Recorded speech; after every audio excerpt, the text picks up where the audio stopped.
గడిచిన 10 సంవత్సరాల బీఆర్ఎస్ పాలనలో మహిళలను అణగదొక్కే ప్రయత్నం చేశారే తప్ప మహిళల అభివృద్ధి పట్టించుకోలేదన్నారు పెద్దపల్లి జిల్లా సుల్తానాబాద్కు చెందిన మహిళా రైతు మాధవి.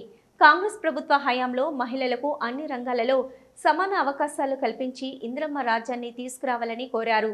అంతర్జాతీయ మహిళా దినోత్సవం పురస్కరించుకొని సుల్తానాబాద్లోని పంట పొలాల వద్ద మహిళా రైతులు కేక్ కట్ చేసి ఘనంగా నిర్వహించుకున్నారు.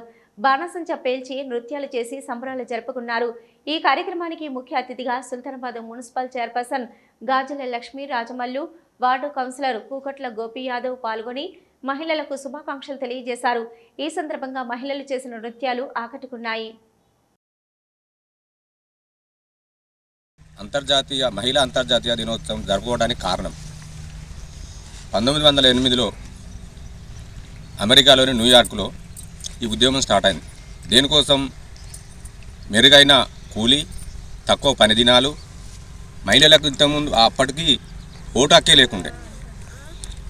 ఒక మహిళ ముందుకొచ్చి 1908లో ఒక ఉద్యమం చేపట్టి న్యూయార్క్లో 15,000 మందితోటి పెద్ద బహిరంగ ర్యాలీ తీసి ధర్నా కార్యక్రమం చేపడితే 1909లో అనౌన్స్ చేయడం జరిగింది అంతర్జాతీయ మహిళా దినోత్సవంగా. అధికారంగా కానీ రాజకీయంగా కానీ ఇంకే కార్యక్రమాలలో కానీ పాల్పంచుకోవడం జరుగుతుంది. వాళ్ళంతా మహిళలు సాధించిన విజయంగా భావిస్తూ ముందు కూడా ఇలాంటి కార్యక్రమాలు చేసుకోవాలని తెలియపరుస్తారు.